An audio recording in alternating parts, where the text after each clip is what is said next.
I'll call this regular meeting to order, first one of February. There's a binder labeled public copy of the board materials containing board information at the table as you walk in. Meeting agendas are also available or on our website at rrps.org. Please rise for the Pledge of Allegiance. I pledge allegiance to the flag of the United States of America and to the republic for which it stands, one nation, under God, indivisible, with liberty and justice for all. Roll call. I had a couple of board members say they're unable to attend this evening, so the record indicate that Director Jody Westby and Jennifer Bonner are unable to attend. The other 5 are present.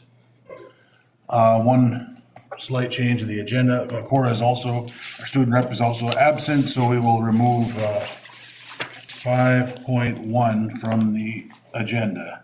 Okay. That being done, any other changes to the agenda? Any other additions? Additions, subtractions, changes? Okay. Make a motion that we adopt the agenda as amended or changed. Okay. Motion by Director Reardon. Support. Support by Culver Dahl. Any discussion? Hearing none, all those in favor signify by saying aye. Aye. Opposed? Motion passes unanimously. Visitor input, I had nobody sign up ahead of time. Quatsi, you want to speak? Well, I just wanted to talk to you about, after your last meeting, I was going through the data in there about out-of-school suspensions as it refers to the racial groups in your student body. Now, that's one data point, but I think in order to get an accurate picture, you need to use a multivariate data analysis of this. Instead of just picking the one, what I think you should do, include that, suspensions by race, okay? But also the type of behavior. The prior incidents of a student and discipline given to them prior to an out-of-school suspension, whether it be detention, in-school suspension, and multiple suspensions by a single student. You have just total number of suspensions by race. If you had a racial group in your school that had 10 students in it and one student had 2 suspensions, the way you presented your data would refer that 20% of that student body had been suspended. But it's actually only 10% because it's only one student. So possibly add that. You have all the data. So you can add all these things in to come up with a more accurate data field, right? Rather than just taking one and saying this is how it applies. Also, is it against your controlling population? I mean, how many students do you have who are technically enrolled here who never set foot on this campus? My daughter hasn't been on this campus in 2 years. She's in PSEO and online. So that may also affect what your percentages are.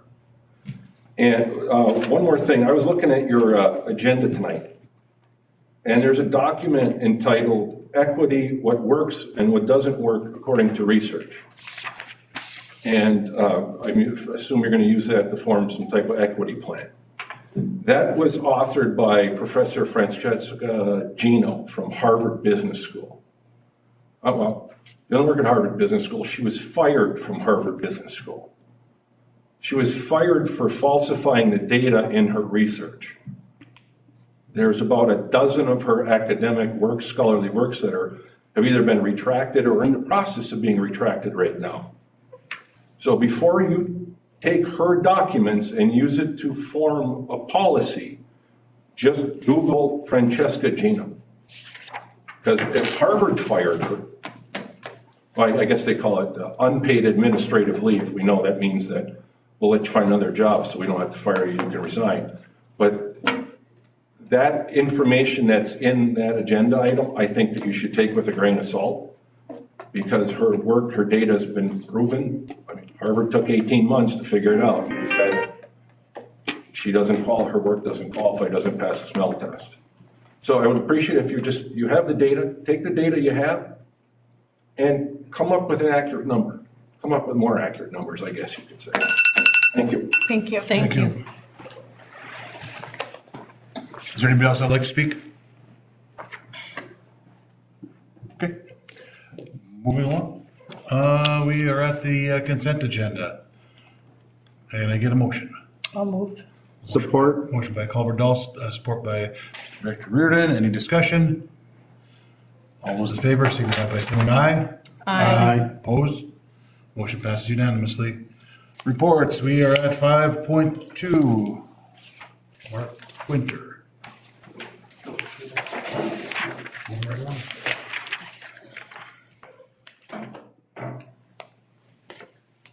Good evening, Board. I'm Cassandra Haney. I appreciate you and Mr. Winter allowing me to take a few minutes during the principal's report to share an opportunity that came to the high school and to the district. So in the fall, St. Louis County put out a request for proposal for projects that center around protective factors for students. So protective factors are those things that really are important to building resilience in our youth. And they mitigate other risk factors. So in the request for proposal, there were 3 different priority areas that St. Louis County had. Rock Ridge really fit totally squarely in the community involvement priority area that they listed as wanting to support. It was community involvement and engagement and working to support learning and development of students. So what we are working to build and trying to create with this academy style school that we Sorry, I didn't mean to. And if I knew how this worked, it would be great. You ring, you sing in my meeting, Tim. Huh? If you ring, you sing. Yeah, right. Yeah, I don't have to pay a fine. Is it on silent? On I the do side? have it on silent, but the timer, I apologize. No problem. We're working very hard to build an academy-style school. We all know that this is a process and it takes time, but the idea is that we are connecting our students to the community. This is really setting our students up to have the best opportunities and figure out what is best for them. It's also really healthy for the Iron Range communities, and it doesn't just show our kids what jobs they can get. It also shows them that the community cares about them, right? And kids that are that know the community cares about them and that are engaged in their education and in school do better. Like, they do better health-wise. It builds up protective factors and positive childhood experiences for our students. So we were one of 5 districts that was chosen to receive funds from St. Louis County. So we were offered $128,500 to support this work. Some of this work is already being done or it is starting, and this will really help to build bones and infrastructure around it. So the funds are to support career fairs at the school, which is pretty exciting to be able to bolster those and really create what Willie and Jill Oja are working to have happen for our students. It will support field trips for our career exploration students and for trades. This is also really important because if you ask our teachers, right now we're kind of time limited based on the time they have to write microgrants to get students to go places, right? So Kyle Hammer is writing grants to pay for transportation to bring our students places. This will alleviate that time need from him and just open it up to more of our students, making it more inclusive overall and really building on engagement. It provides some funds for after-school programming. So not to scare anyone, this is not after-school programming all of the time, but let's say once a quarter, having an opportunity for one of our student groups to say, hey, students, if you want to go to this huge choir concert, or if you want to go to the homecoming game, we're going to provide something that's happening at the school so you don't have to worry about transportation back and forth. Another way to really connect the school and the community is there's funds to do 2 powwows, one this spring and one next spring, which is kind of in conjunction with our Indigenous Education director, who has agreed to take on helping to plan that. And then one of the things that I'm very excited and passionate about is it's really important for our students to feel that they belong here. And so I know I talked in December about our students currently having to pay to go to athletic games that are home games. This will provide funding so all of our 7th through 12th graders can attend all home sporting games free next year, which is exciting. It's important for the kids on the court, the kids on the ice to see their peers in the stands, and it's also important for students to just be there and know that this is where they belong and it's a safe, healthy place for them to be.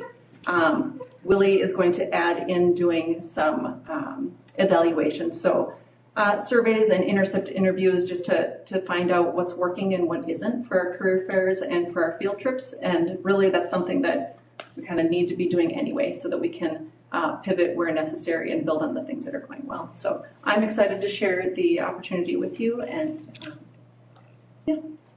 Thank you. Thank you. That's awesome. I have just one, so are you in control of like how the funds how does that work? Like, No, I wrote the grant proposal. It's a skill I have. and so who decides, or how do you decide what is worthy and what you should do with it, or? Yep, so we have the proposal that was written, which I shared with Dr. Schmidt and Ms. Feltz. Willie is listed as the coordinator because it made the most sense with his current position, and really already falls under things that he is doing.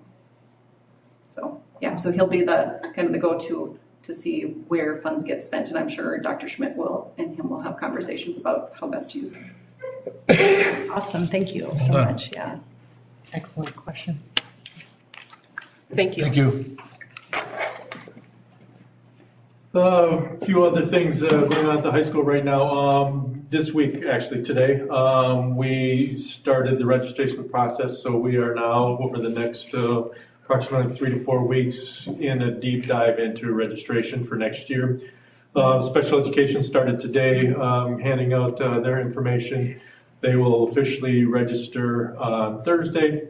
And then also during this week, during our math classes, the counselors are going in, giving students information. There'll also be some bright arrows sent out to parents, because we do want it to be a collaborative effort with parents and students to make sure that they know which classes that their child's taking.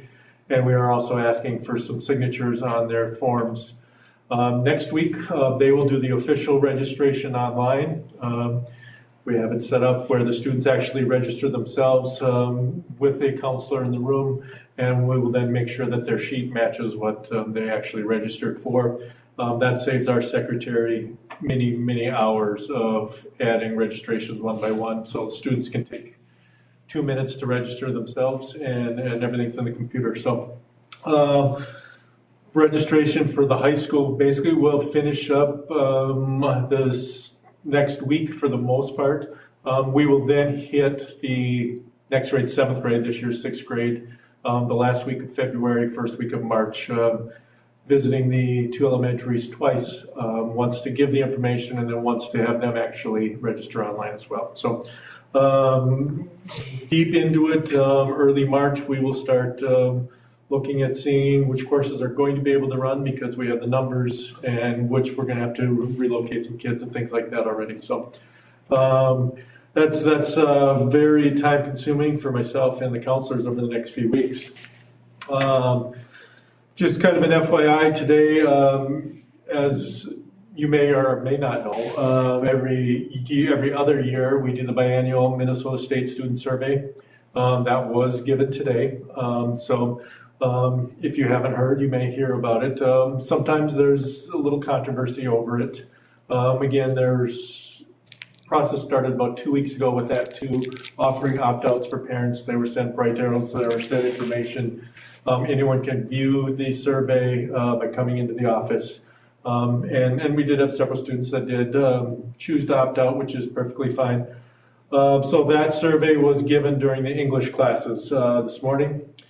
And then I do want to add, next week when we register students, we're kicking kids out of the science classes. So just so you're aware, we're spreading the wealth. We've hit everybody but social studies these past 2 weeks, or these next 2 weeks. So social studies often gets hit in the fall. So we spread the wealth with the other course. Exciting thing, about a week ago, we received information that our work-based learning proposal was approved by MDE, so we are now able to offer a work-based learning class. Basically, this really fits in and ties into what we were planning to do with academies. Our goal all along was by the time students become seniors, that they are out in the community doing an intern type club course, where they're actually working with the business, learning the ins and outs of the business, and placing students where their interest lies. Through that semester-long course, they will start the course with a 2-week introduction with a classroom teacher, basically talking to them, saying, what is it that you need to do to be a good employee? What are those types of things? The rest of the semester, the students will spend 4 days a week in a business. 1 day a week it'll be our Wednesdays, if it's that short hour. They will be back in the classroom just to talk about what's happening in everybody's workplace, what's working, what's not. Are we having problems with something? To then have that professional instructor help them out in those areas as to give them some advice. You're having problems with your employer, how do you talk to them? How do you, all of those types of things to really help. This is different than a work experience. This isn't work experience. It's not you're going to a job and you're getting paid and you're working. This is you're going to a job and you're learning on the job. You're learning different parts of that job. You may be going into healthcare, and every 2 weeks you may shift. You may go to radiology for 2 weeks, then you may shift to go somewhere else. You may end up in the business office under accounting for 2 weeks. You may be in marketing. All of those different types of things that are parts of those businesses that we really want to give kids those experiences. Obviously, it's a huge benefit to our kids to experience that. It's a huge commitment on the community as well. But obviously, we're trying to find kids, get what they're interested in. So when they graduate from school, really to know and not to have to waste 3 years of college only to figure out, what I'm doing the wrong thing. We're hopeful that by the time they're done, they've either figured out, yep, I really want to do this, or you know what, I thought I wanted to be in the medical field, but I found I faint every time somebody draws blood, which actually happened a couple weeks ago. What better time to figure that out before you spend 3 years of college thinking that you're going to do this. So very exciting. We have been approved, and we will be doing a pilot next year. So we will take about 20 students and really try to dive in and use them kind of as our guinea pigs a little bit. And we have some plans, but just to make sure that we have everything working correctly. And then our hope is when this year's sophomores become seniors, so 2 years, that all of those students that kind of have met the academy requirements and have gone through our different courses, that all of them get a chance to go do this work-based learning experience out in the community for a semester during the school year. So it's going to be a big commitment. We have a couple of teachers, Betty Parker, Kyle Hammer, that have really taken on the coursework part of this and really are working on building the coursework. We met with juniors last week and got some interest levels. We're going to be selecting some students, and then we'll start looking for places to put them, businesses to put them in. Jill Oja, Willie Speltz are also a huge factor in this, where they are out working in the community, trying to find these places for students to actually go. It's important for us to be good citizens and do the right things when we're in those positions. And it is also a huge commitment for the community for them to take our students. So it's definitely a partnership, and we really look forward to what this could become. We do a couple of last quick things, mainly kind of based on athletics. State ski meet is starting as we speak. The exciting thing about the state ski meet, if you don't know, not only we have a student participating, very exciting, but we also are televising it for the State High School League. So Bill Bryson and his film crew are out on the slopes when it is very cold, and they are setting up cameras and they are filming all of the state skiers as they perform over these next 4 days. So it's a huge accomplishment. It's a lot of work, but I do believe this is the only state event that is run filmed all by students. So very, very cool event, and kudos to Bill and his crew for that. And then last thing is with athletics, we're hitting tournament time if we're not already there. Girls hockey team with a big win over the weekend, and we'll play tomorrow. The boys hockey, girls and boys basketball will just be hitting tournaments here. So if you haven't got a chance to get out and watch them, what better way to come during tournament time? So any questions you have for me? The ski event, like will that be on, like how can we watch that? It's State High School League sponsors it, so if you go to the State High School League website and go under the 2 ski events, it'll show up there where you can view some of that. But I know that I overheard Bill talking to them that they would have plenty of hand warmers and foot warmers, and because it's going to be chilly and they're just standing at a camera, so definitely kudos to those kids, because it is a commitment for them as well. Are they still doing the every other Friday or every Friday updates like they did last year? The like little news program? Yeah. Yes, it's nearly every Friday. It's just at a different time. So you were probably used to looking at it at, what was it, about 8:45 right around 9 o'clock. It corresponds with the journalism class. And so that class, I think, is a 6 hour, Mike, do you know? I think it's 6 hours. It's like mid-afternoon on Fridays. But yeah, you certainly, if you go on YouTube, you can pull it up and you'll see that they're there, and it's still live and nearly every Friday. So. Oh, okay. Any other questions for Mark? Thank you. Thank you. I would like to make a motion to accept that grant from the St. Louis County that Support. support by Lotiger. Any discussion? Hearing none, all those in favor signify by saying aye. Aye. Opposed? Motion passes unanimously. Let's see, budget report, 5.3 preliminary estimate and estimated budget parameters for fiscal year 25-26. Good evening. In your packet, there were some preliminary budget parameters and estimates. Keep in mind, these are very preliminary and we're looking through the numbers. I'm here tonight to talk a little bit about them and also ask for some direction from the board for the enrollment that you would like me to use to move forward. The preliminary revenue was calculated using 3 different methods, as you can see on your sheet. One was using the carry forward method, which took all the students that are in our school district right now and moved them up a grade, and then received estimates for kindergarten. The next method was using the progressive method, and you'll see that I said that it was a less progressive method. That was using percentages from the MDE, and I kept the elementary grades that we would retain more students than the grades in 7 through 12, but using some of their percentages. The third way, the column way to the right, was using the actual progression percentages from MDE.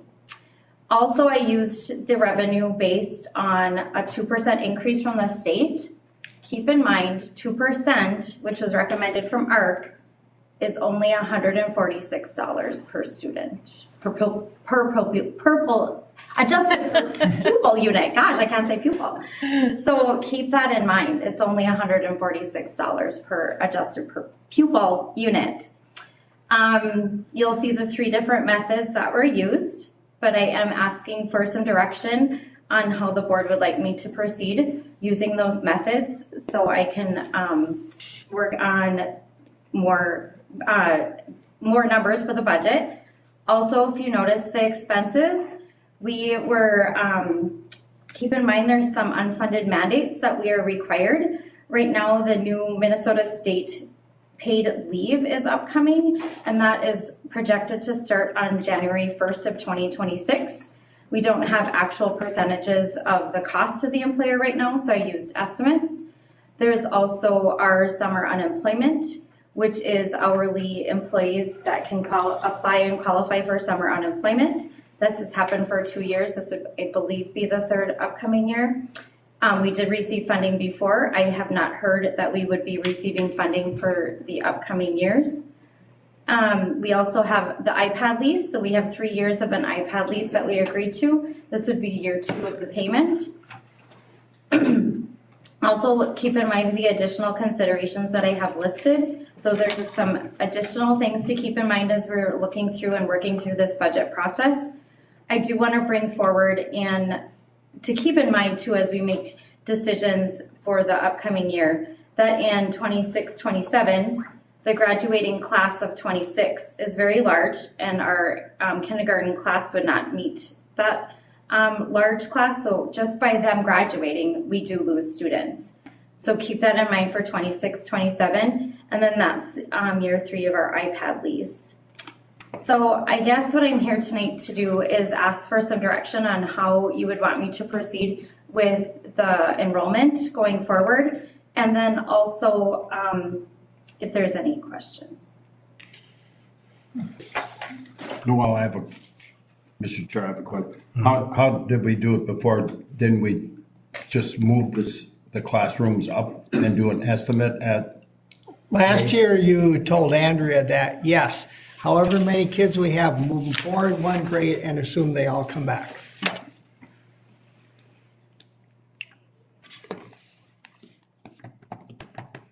So members of the board, I should say, Andrea is asking for you to make a decision on this. If you would rather think about it and wait until the next board meeting, you certainly can do that too.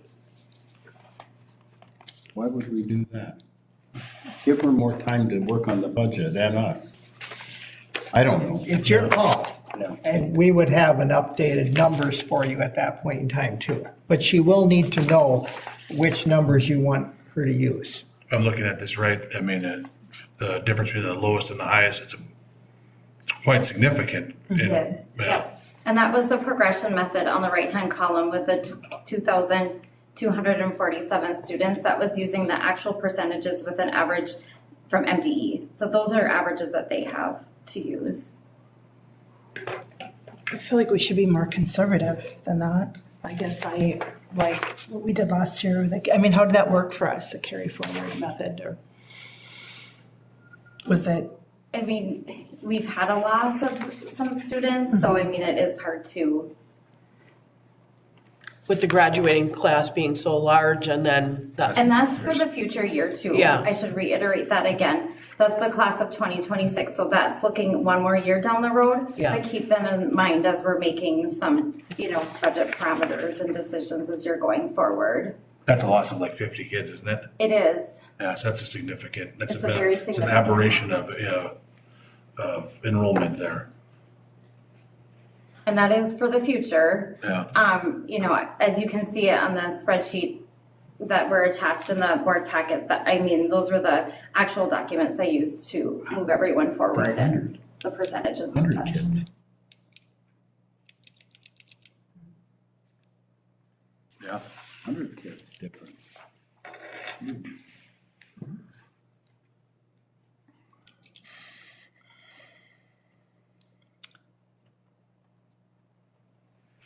The not so fun part of this, John. Yeah. I don't know, considering we don't have a full board, can we wait till the next meeting and get more information, or are you comfortable with that?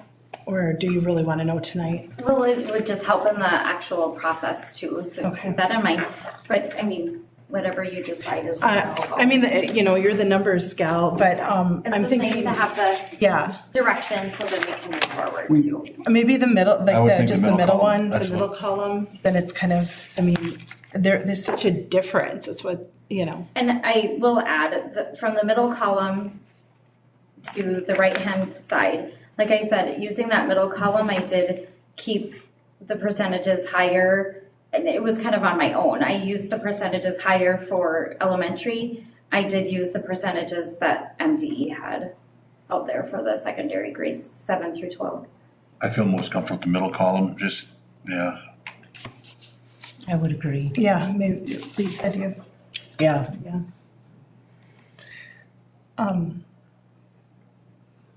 See where the numbers fall there, use the middle column, and we have to adjust, we can adjust. That's. And I'll be yeah, back right. to, I'm sorry, Lisa. No, I was just gonna say, if we do have to adjust, we can adjust, but at least this will give you some direction. Yes, yep, So- I was just gonna add that, then this actually helps to just move forward and get the numbers a little bit more solid. But of course, we're waiting from MDE though to make a decision, or the state, excuse me, not MDE, but the state legislature to make a decision on what our funding would actually be. They're all back to work, so we should get an answer. Right. Thank you. Okay, Thank thank you. Thank you. 5.4, Superintendent's Report. Mr. Schmidt. Thank you, Director Yuhan. I have 3 things to update the board on, and I'm going to go straight to the third one. The equity, what works and what doesn't work, and then go backwards because a gentleman here had some comments about it. The important thing to keep in mind, first of all, that individual that was mentioned was a part author on one of them.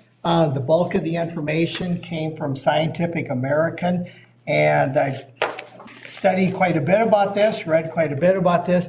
You can have 100 books, 100 researchers in the room at the same time. 99 of them will tell you what you're looking at is right. So I especially want to go through what works. And I'm deliberately and intentionally doing this because it is related to the other 2 things. Because as we're working through some issues here, I think it's important for us to do what actually works. What really works and has people work better, have better relationships, get along better. So when you look through these, a lot of these you're going to go, well, that's just common sense. Yes, it is, but you have to deliberately do some of the things. Like, for example, there's 11 of them. These things work. If we do any one of these 11, it's going to work, and it's going to help. Number 1 is, and I'm saying this out loud, a board, I know you can see it, but also for people who are listening and watching, calling out stereotype views. Telling people, yeah, no, that's a stereotype. No, that's not true. That's really not how most people from a certain culture act. So that is effective.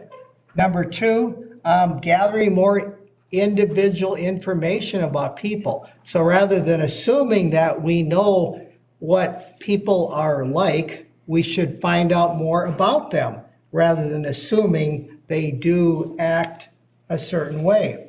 Number 3, talking and reflecting about counter stereotypical examples. Here's what I mean. There are stereotypes of different cultures, and there are stereotypes of Caucasian cultures too. And there are stereotypes about Finnish culture, stereotypes about Swedish cultures.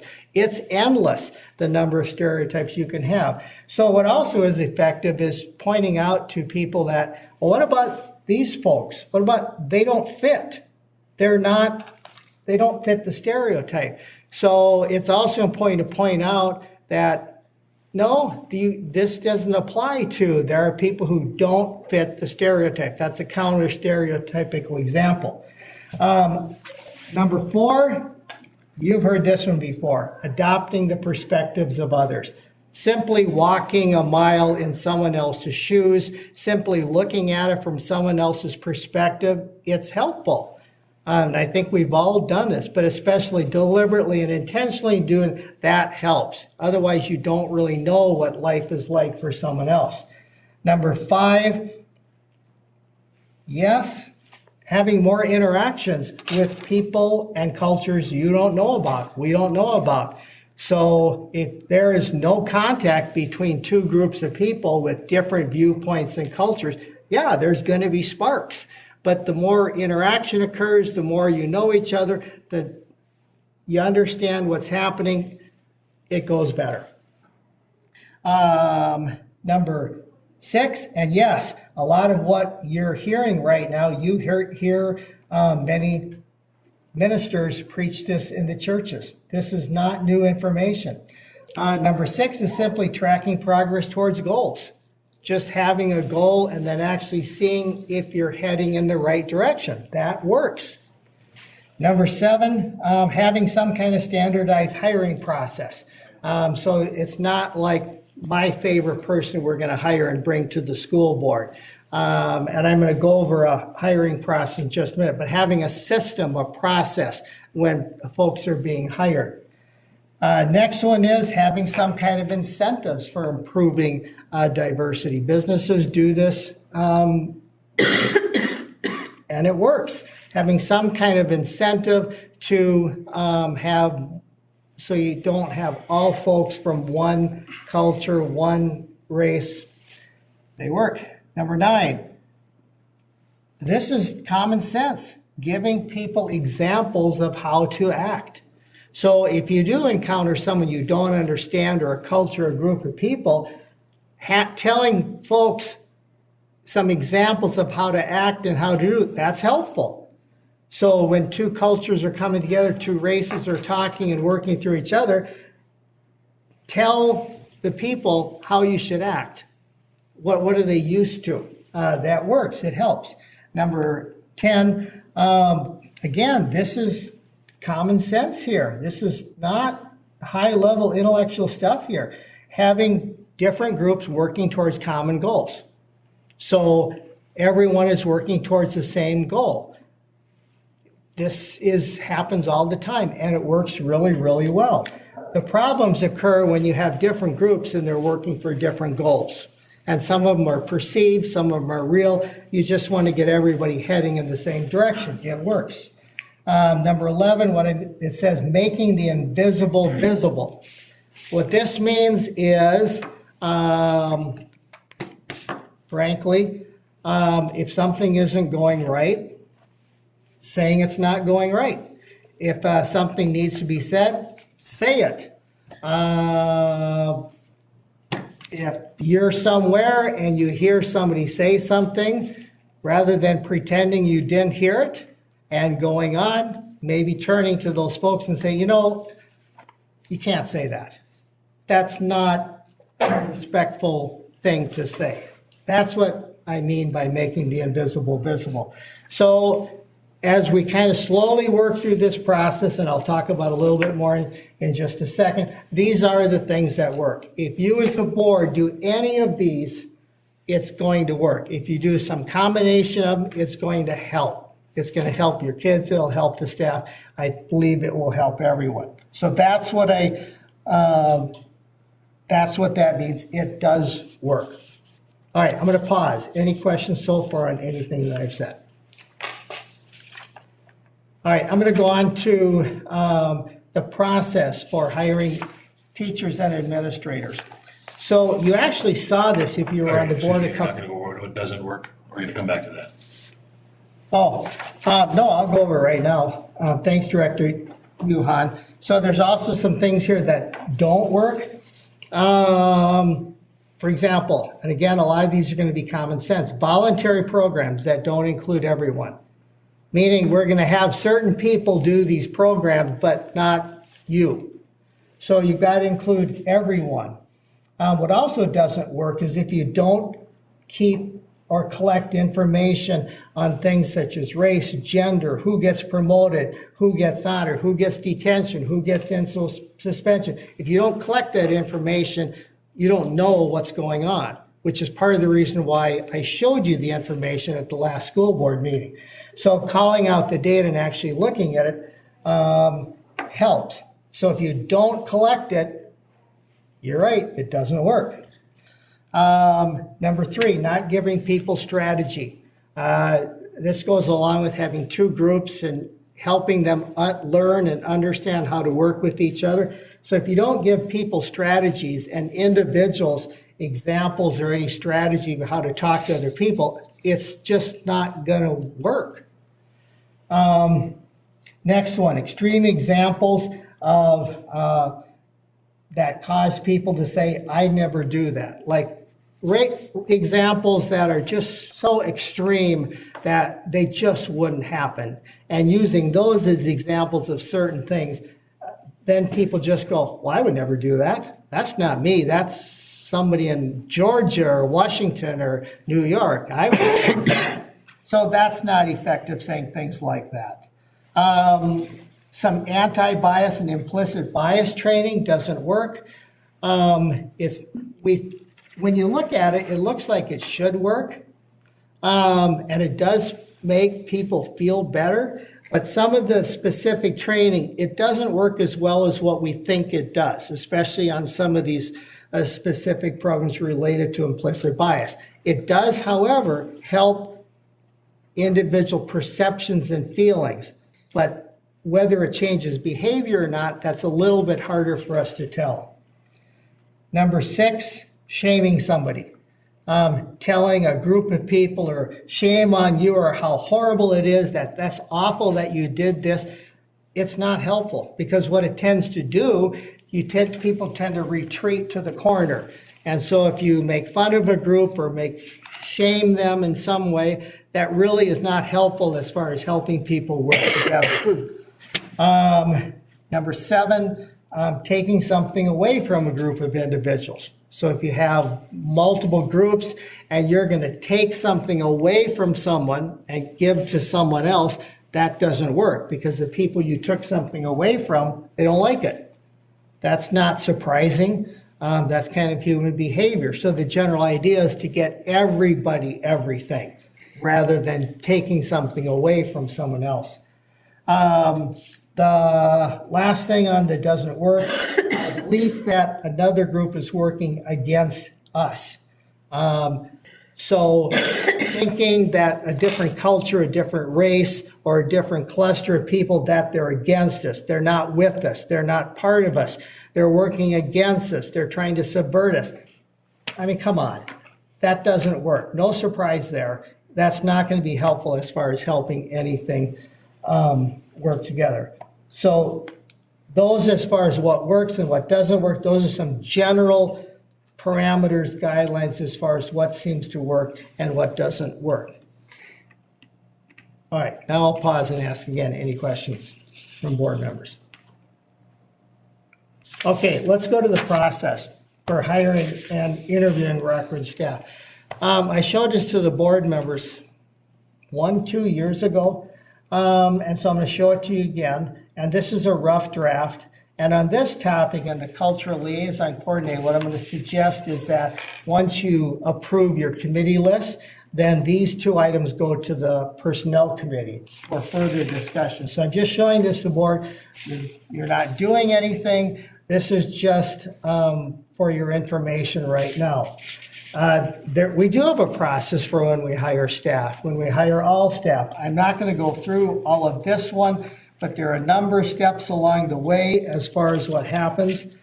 On this, my second page, the most important one here, because if you're on TV, there's 15 steps that we have when we're hiring somebody. There's a lot of people involved. Number 12, it's in blue. This is new. I'm going to suggest, as a starting point, we look at this as something add, because one of the things you've heard people say is, can we have some more checks and balances? Can we have someone look into, certain background checks or things that may have been done? So what I'm going to suggest here is that we add a step in the hiring process that if there's anything that shows up that we run into that might be questionable, that we talk to, and it looks like it might impact well-being of some of our BIPOC students and families. BIPOC, Black, Indigenous people of color, that's what that means. It's a common phrase that's used. That we talk to that person and we say, hey, here's what happened. And I'm going to suggest initially that it would be the cultural liaison. So we talk to that person, run it by them, and then they can say from their viewpoint, hey, there's something here you better pay attention to. Or they'll say, no, it looks good. So it's just one more set of eyes who's looking at it and making sure that we don't miss anything. Prior to it coming to this group for approval. Right, so this would be before you would see it at the school board table. So anything would potentially get stopped earlier in the process. So this is just a suggestion for me. You don't have to do it. I'm going to suggest that your personnel committee talk about it. Any questions? I think it's a good spot to talk, to send it to the committee and we can further discuss it. Yep, I agree. The last one is, I did include, you probably heard me mention cultural liaison coordinator. You don't have a position right now, but it is in your strategic plan, which the board did approve. And so what I did, and this is just a rough draft, this I'm going to suggest needs to go to the personnel committee, is to, and I don't know what the best way to do this is. Do we merge this with you have some Indian educators who are working with kids. Is this one combined with that, or is it a separate one? I don't know, but it could go either way. So this would be somebody who would especially pay attention to our kids who are BIPOC kids, Black, Indigenous, people of color, would work with families, like registering, difficulty in registering, problems show up in school, this person would get involved. It could be discipline, it could be academic, it could be endless. But this is someone who they could talk to and the families could talk to. So it's not unusual for school districts to have this person doing something like this. It seems to help. You have had individuals, you've heard people say that they're interested in something like this. So I'm just showing you what a potential rough draft job description might look like. Can I ask, did you develop this, or is this something that you found from other districts, something you got somewhere from an organization? All three of what you just said. So I took our job descriptions because there are certain legal things you have to have in there. And then I looked at some other schools who had this position, what they had in there. And so then I put those in there so they made sense to Rock Ridge and all of our job descriptions. And that's why it looks the way you're looking at it. Okay, so But there's this would have- red things and there's blue things. So what's the significance of the color? Oh, the blue thing, good question. The red things are things that are new, that are not currently in any of your job descriptions. Anything you see in the red, you don't have a job description anywhere that has that in there. Not even your Indigenous educators. So the blue part, remember I talked about the hiring process and maybe adding a step in there, that was also in blue. So this part, blue, would be what you could do, and what I'm going to suggest you do is that this would be the individual that the hiring, whoever's doing the hiring, the administrator, would talk to this person, and what you see in blue is what this person would do, what their job would be. So their job would be to, like, I'm going to hire a sixth grade teacher, and I do reference checks, things are good. I do some type of background check. We run it through the legal system, and something pops up. And so then, and if it seems to be related to kids of color, then, and I'm going, well, maybe this, I don't know, maybe it would. So then I would go to this person, and it's actually in their job description that I would talk to this person. I say, here's what we found. What do you think? Do you think this is going to cause any issues for the school board? Yes or no? And then this person would then give advice to the administrator, and then the administrator would take that advice as far as any decisions made on moving someone forward or not moving someone forward. Are there certain laws and things that are in place that determine what information can be used in hiring individuals, or certain things that can be brought to the board that can be utilized for hiring? You have some legal parameters that we all follow, and then you also have some other things that I'll use some examples that I see when we do background checks. Somebody has a DWI. We run into these. Somebody had a DWI. Well, when did they have the DWI? Was it in 2024 or it was in 2009? So does that impact who we recommend for it? So I usually see those let me say always see those, because Debbie Worrick, I'm looking at her right now, will bring those to my attention, and other common ones would fall into that, like, for example, now there's no legal reason that says, for example, you cannot hire someone who has a DWI. There's nothing legally that says you can't. Now, however, is it a good idea? Maybe not, if it's fairly recent. Another one we see every once in a while background checks is disorderly conduct. Something happened and they got arrested under the general disorderly conduct charge. Well, when did it happen again? Is it 10 years ago? Or is it last summer? You know, sometimes we'll have things that come that, did this person buy alcohol for kids? And when did it happen? Well, if it happened 20 years ago, you kind of go, all right, that was a bad decision at the time, you know, but should that cause them not to be employed? But if it's something that happened fairly recently and they were caught selling something to minors, then you go, this isn't going to work, you know, because it's just way too recent.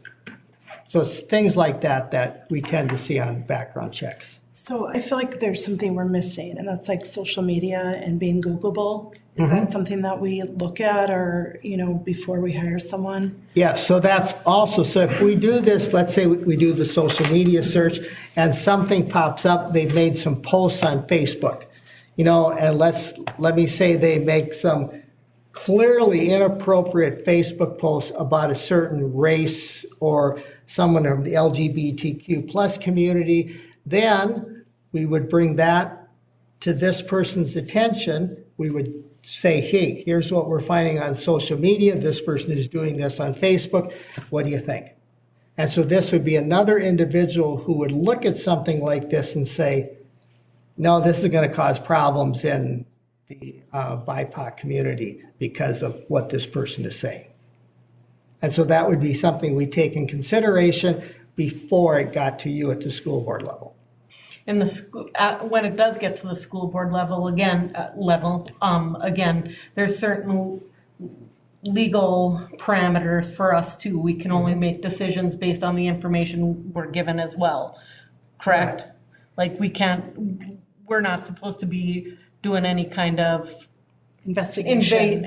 investigation type things, correct? You as a school board, no, usually you leave that up to the admin team. If you do this, what'll happen is basically you're telling us, we want you to do another step. We want you to stop things faster and sooner if you think that they're going to cause problems for the school district. That's what you would be telling us if you did this. So a question, just not necessarily on the BIPOC, but just generally. 13-year-old steals from Target. Now they're 18, 19, they want to be part of the school. Where do we sit as a school? And because they were a minor, so where does that land? So that's a good question, because if they do something as a minor, when we do the background check, it's not going to show up. Right. It won't be there because all of those, when It's people expunged, go, right? Yeah, we don't see it, because the general thinking there is if you do something as a minor, should it follow you into adulthood? So that's why they don't show up on the adult that we do. But if they do something when they're 18, 19, that's a different matter. That'll show up. Yeah. Yep. So we could hire, or we wouldn't know, but what if there was chatter on Facebook about Target and 13 years old, and, you know, then we kind of know through the back door, so to speak, where does that land us? We can only make decisions based on the information that we receive. From admin. Right. Okay. Right. And so, but we would talk internally and we'd say, okay, is this going to be a problem? Is this going to cause difficulty in the community? Is this going to do anything like that? We would Right. certainly talk about that. Before it comes to the board. Right. And sometimes the answer will be no. Sometimes the answer might be yes. Yeah. Okay, we're going to take this to the Personnel Personnel Committee. Yep. All right, I think that's a great spot for And then I'm done. a continued, Unless there are any other continued conversation on on those topics. Thank you. Thank you. Thank you. Moving along, 5.5, the treasurer's report. Can I get a motion? So moved. Motion by Director Reardon, Support. support by Director Westby. Any discussion? All those in favor signify by saying aye. Aye. Opposed? Motion passes unanimously. Admin, 6.1, consider options for 25-26 school readiness ECFE. Are you girls gonna come on up, or? Well, that's up to you, if you want us to. Do you have a question? I think we did. I had a question, Dr. Schmidt, on Friday. I don't know if you got, Yeah, so the question is, Sheena, so with the plan that the board saw, some kids are all going to Virginia, some kids are all going to Evelyn, Laurentian. So the question is, okay, I live in Evelyn, Gilbert. I want to pay full price because I want my child to stay at Laurentian. Is that a realistic option for that to happen? I want to pay $500 a month. I don't care about saving $300 a month. So the question is something like that, is that really practically doable from your point of view? my question was, what's the break even? Is there a break even point if we had a dozen families, if we had 10, if we had 15 that said, yeah, we'll pay $550? Could we have one section at Laurentian? I guess I don't have that information at hand for you, but I mean, you could look at the cost of what it is to run the forest program and divide that by 4 classes, because that's what we figured out. So you'd be looking at approximately, let's say it's 481,000 divided by 4. So 100, just call it 120,000. And the problem with, because I know, and this is where you get in the pros and cons, the problem that you run into is, do we run a 4-day class? Do we run a 3-day class? Do we run one over here and have them pay? Do we do that? When you open up, or when you have multiple different options for them, you have kind of that buffet of options. Where do you get to the point where, okay, this is what we're taking for registrations, and if we only have 10 in this class, do we run it or do we not run it? And then we aren't filling this class, but we have a waiting list for this class. You'd run into a lot more, in my opinion, issues and problems with that. What we tried to do in our scenario was to appease the fact that we have parents that would like to not pay the $550, because that's what we heard loud and clear. I think we saw that with our results of losing students that way. But at the same time, still have that offering, still have that 4-year-old class, knowing that there are parents that would choose not to, they don't want to send their kids 5 days. We understand that. There's parents that don't want to send them to the park view. We understand that. I mean, we know that we are not gonna make everybody happy with our options, but at the same time, we are trying to do what is going to be best for the parents by utilizing our state funding rather than our parents' dollars. So the short answer, member of the board, is Sheena's being very diplomatic right now. You can't afford to run a class of 10 kids at one building, because what you have to do to make this budget balance, then we have to put 30 kids in another class in the other. It's not going to work. Well, it's not only, the thing is, we lost students last year because we had to have them pay. And prior years, the old Virginia district, they had the policy and they had grants. They didn't have any charges on it. Not completely true, because I did pay when my kids were little, just FYI. But once we got the grant though, once we PK'd. Yeah. So, but the thing is we lost so many students last year. Now we're getting parents that they don't want their kids to go to Virginia, or they don't want their kids to go to I don't know if it's necessarily that though, Tim, because the feedback that I've received, in the last year since the fees went up and things, the majority of people wanted lower, lower costs to their families. And I think we're trying to listen to that. But now there's people, not necessarily Virginia, Evelyn, Gilbert type thing. It's more of, we have a student that attends at Laurentian. And so we want all of our kids to be at Laurentian rather than having one at Laurentian, one in Parkview. So I think that's the issue. The other issue is about the busing that we've heard through emails. It's about busing and busing the littles over, and the comfort parents and some students in littles have with riding the bus with their sibling. So that's been another one of the feedback in emails that we Yeah. have received. I've received those, but they're gonna That ride we've with their, received their too. sibling to the prospective schools before they're put on a bus and brought over to the Parkview. There was something similar that they did when they were attending the Nell Sheen, that they kind of did that transfer bus, so it'd be something And- similar. And I, like I said at the last meeting, my son did that. Yeah. My son got on the bus at Franklin, rode that bus over to the Nell Sheen, rode it back at the end of the day and went to Bear Care at the time. And Tim is correct in saying that if the Laurentian students needed the transportation on the bus, they would ride their respective bus from home to the Laurentian. Then they would get on their own bus. They are the only kids on that bus that goes from the Laurentian to the Parkview as 4-year-olds.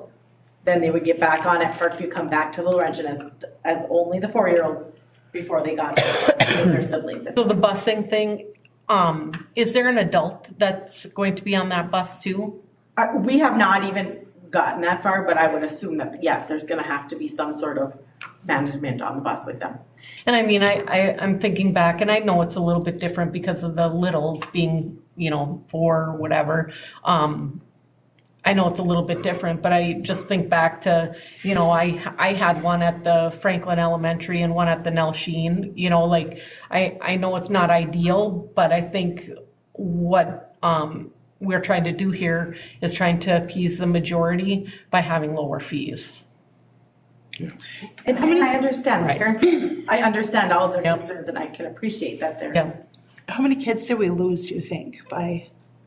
I don't wanna give a number, but I will tell you that at the Parkview, we used to run 4 full classes, and at the Laurentian, you used to run about 3.5. And we're running 4 classes total right now. Yeah, I just think it makes, the thing is, I totally get, we got a lot from parents and stuff, and of course, you always hear, the opposite. And I do feel for that, because I do understand that, but we're in a predicament where really we have to look at most of the families, and the $550 a month can be a hardship. $200 a month can be a hardship. So I don't know. It's hard because I totally get that. I probably wouldn't want my little one riding the bus either over, there's that anxiety, fear. Totally get that. I have that for my senior who, and maybe to say, to help that out, you can have a day where they can meet the driver, meet the, and that will take away, then the parent can eyeball that would, I think, help. It's fear of the unknown, because this is something new. I've read some of them, and I've had about equal amount. People saying, please go with this because it'll be less money and I want to have my kids at your school. Some of them, it was almost like they think we're going to lose their kids in the switch around. Yeah. And that's a lot. God forbid if that happens. That would be a worry for me too. Yeah. Putting a little, I can see that. I would have that anxiety. But this is a twofold, with having it $200, but also we're going to save on teachers because you're having more in one spot, correct? Well, because they're on the teacher contract now, which is where part of the reason we're in the situation that we're in when those teachers join that teacher's contract. We were able to save those. What did we save? Right. Last year. Yeah. So and so yes, you'll have full-time teachers. But I'm just thinking if we spread out like, some people want us to do and have it over here, have it there, then we're going to need extra bodies leading those classrooms is what I'm thinking. I could see happening. Yeah. So not only that, 200, but then we have enough teachers to teach. And I think you answered this last time too, but just because I got a question about it, they said, can't you save, money by only doing 4 days a week? So we could save money in terms of cost, the parents, But you also have full-time teachers, so there's that fifth day that teacher on the teacher's contract then is doing, you know, when we moved to the 5-day-a-week, it was because we were trying to utilize, our staff utilize our tenured teachers, keep teachers in our district. We were finding that with our early childhood being hourly prior to this new contract, that they were not staying because they just couldn't afford to keep an hourly job 4 days a week. Plus, I'd venture to guess that most parents would want the 5-day, because they're Some do, working. some don't. It's a horse of peace. Really? Up and Okay, down. okay. One of the problems is a strain on our childcare within our area too. Just trying to find childcare for one day is very difficult.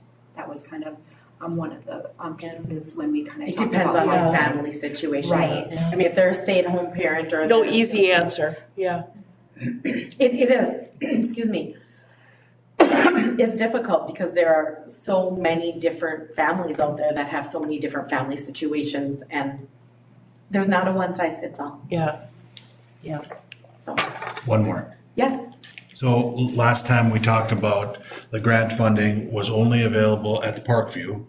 And then it was because it was the socioeconomic ratio of Virginia versus Evelyn. Yep, So it's not specific to the building, Parkview. yes, it is. Oh, it is. Yes, it is. It goes by building. So when you apply for that grant, we apply for Parkview and we apply for Laurentian. Could you apply for this building? Put the fours in here. Only one in the district gets it right. Well, because this is Virginia, oh, I This is see what you're Virginia. saying, this is Virginia, but then the Virginia parents are gonna have a problem with it No, too. you could have, if you could have, I don't know if you can get funding for this building. If you could put the, Are you thinking Oh, like like one extra? class? It's too late. Goes by the for the socioeconomic funding on this. funding of the kids. In that building. So when you look at the socioeconomic funding. I'm just saying, 'cause this is a Virginia address, this building is He's Virginia. saying that And they it's have right- like. I know where you're going. It's Well, I get everything what you're here. saying because the actual address is Virginia. You could have the Evelyn Gilbert kids come to, for fours and So be when- close to their other Yeah. siblings. John, when they take those numbers, they take our enrollment and they look at the socioeconomic status of our actual students. Laurentian, they would take the socioeconomic status of those students. So whether we took the students from there and moved them to this building, or if we took the students from Parkview to here, we'd have to apply as a different building. But it is the socioeconomic status of the students within that Building. range Yeah. of the building. And Parkview has been sunsetted into always receiving those funds, where Laurentian has not. Yeah, Right now, we hope that there's other places within the state that aren't using their seats, and then possibly we could get retroactive funds, but that hasn't happened in the last 4 years. I think too, the other thing that we need to keep in mind as a board too is it's always on everybody's mind about enrollment and increasing enrollment and things like that. And looking down the road into the future, I think that lowering the price for families is going to hopefully retain those students, because I saw a lot of stuff going on, when we increased the fees. We saw a lot of people talking about transferring their students and going to different schools, and they may potentially retain those students. So we have to make a decision also about what may increase our enrollment here too. I think too, when you look at that, a lot of new families coming into our district, new families moving in, that's a bonus too, when they're looking to see at all the different programs in the area, that we are being competitive with all the other districts. So the bottom line, look like it's actually doing the 200 a month is just like a little bit more money cost-wise for the district. Is that correct, or am I reading that wrong? The bottom line is The bottom line, yeah. Yeah, and like I said, those are all estimated costs. And looking at what we're hoping to get. When I put those numbers in, that's just what it says, the estimated transportation and all those types of things. I just think there's a perception that the school is gonna be saving money. And what we're doing is trying to save money for our families. Correct. When the school actually Good will point, probably yeah. be paying a little bit more for that to happen. Right. That's my Yeah. point. Yeah, so the cost to run the program, like I said last time, is the same. If we run it on the Virginia side for all fours, the cost is still the same, plus we're adding transportation to it for the district. But the money that we bring in is not from parents. The majority of the money we bring in then is from the state rather than parents. So, Yeah. Excellent, thank you. saving them money. You looking for a motion? I'm looking for a motion. I'll make a motion that we go to the all-day Parkville, all-day Laurentian. The first option for the 200. Yes, the $200 option. I'll second that. Motion by Reardon, support by, I just want to be clear. I just want to be clear. So that would be the transporting. It's from Laurentian Yep. over to the Parkview. We call that the grouping plan. We're grouping all the kids together at fours, Okay, not their neighborhoods. okay. I just wanted to be clear what we're voting for. And I will start some discussion by saying this is a tough one because there is no answer that's gonna make everybody happy. And I don't like that we're in this spot because we're one district and the funding should go equal across all of our buildings. So it really bothers me. It's a great facility up at Laurentian and I'm hoping that those classrooms get used. We've got the playground for the little guys and my son was just in that class not that long ago. So I mean, The threes are staying there, John. yeah, but it's not full-time. It's. I understand. Yeah, it's not using that to its fullest ability, fullest capacity, so that part really does bother me a lot. Yeah, but on the flip side of that, we didn't utilize either building last year because of the loss of enrollment, so. I understand that. I hope, hopefully at some point that the state can fully fund this program and we can, use all of our buildings the way they're designed and Yeah, it is tough. it doesn't affect me, you, or anybody here. It is, we don't have kids in that age, so it's a tough decision. Yep, 100%. Yeah, I agree with that. It doesn't make a lot of sense because we're one district and it's too bad that we have to go this route, but ultimately we have to do what's best for most families, the majority, yeah. Any other discussion? All those in favor signify by saying aye. Aye. Opposed? Motion passes unanimously. Thank you. Thank you. Thank you. I will make a motion to consider the approval, I will make the motion to approve the 2025 school board committee assignments Motion by. as presented. Director Lotiger. I'll second. Second by Lisa. Did meet and confer, is there only two on there? Yes, I I mean, did do we only ask for two? Last year, we only had two. You Okay. can put however Oh, did many we? you want on. Yeah, I thought there was Okay, yeah, only we two. did. Okay, that's right. So, Youth in Action as liaison, I only listed one. Is that, They don't meet that frequently, so just an FYI on that. meet and confer is fine then. Liaison, we'll just have Brandy as that. Indian Ed, we have two, and legislative liaison, we have two as well. Is that fine? Yeah, because Lisa joined last year and that was good. Okay. I mean, unless somebody would like to join, as a backup or whatever for the Iron Range Youth in Action. Otherwise, I'm I fine. can put myself on there. I'll be a Okay. backup. So That's I will, what's the word I'm Amend? looking for? Amend my motion, to include adding John to the Iron Range Youth in Action Liaison Okay. Committee. And who supported it? I did. Are you good with that? I'm good with that. Also, let the record indicate that Nicole left at 7:13. So and then there were four. And then there was four. I'll have a quorum. Yeah. Yeah. All those in favor? Any discussion? Hearing none, all those in favor signify by saying aye. Aye. Opposed? Motion passes unanimously. Thank you for that. Let's see, what we got, 5-3. Consider approval. 6-3. Oh, 6-3, I'm sorry. Consider approval of highway easement proposal for MinDOT. So moved. Motion by Reardon, support by Yuhan. Any discussion? Hearing none, all those in favor signify by saying aye. Aye. Opposed? Motion passes unanimously. Consider approval of resolution establishing ballot board. Make that motion. This is a resolution. Yep. Support by Lisa. Roll call vote. Director Westby. Aye. Director Yuhan's a yes. Director Lotiger? Yes. Lotiger's a yes. Director Reardon? Yes. Yes. Motion passes unanimously, 4-0. 6.5, consider approval of membership to Range Association of Municipalities and Schools, RAMS, for 2025 for the amount of $2,161. So moved. Motion by Reardon, support by Lotiger. Any discussion?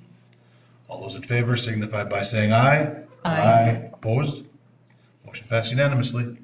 6.6, notice of hearing on petition. I do hear.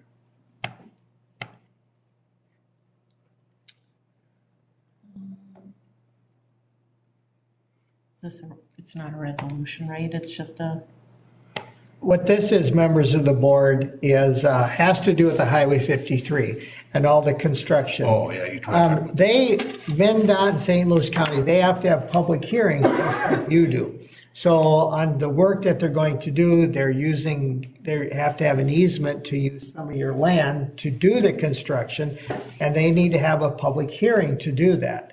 So what you have in front of you is, if you want to skip your public hearing, if you're okay with what they're going to do, you have no objection, you're not going to complain, you're not going to storm in or say, stop, John and I will. don't do this.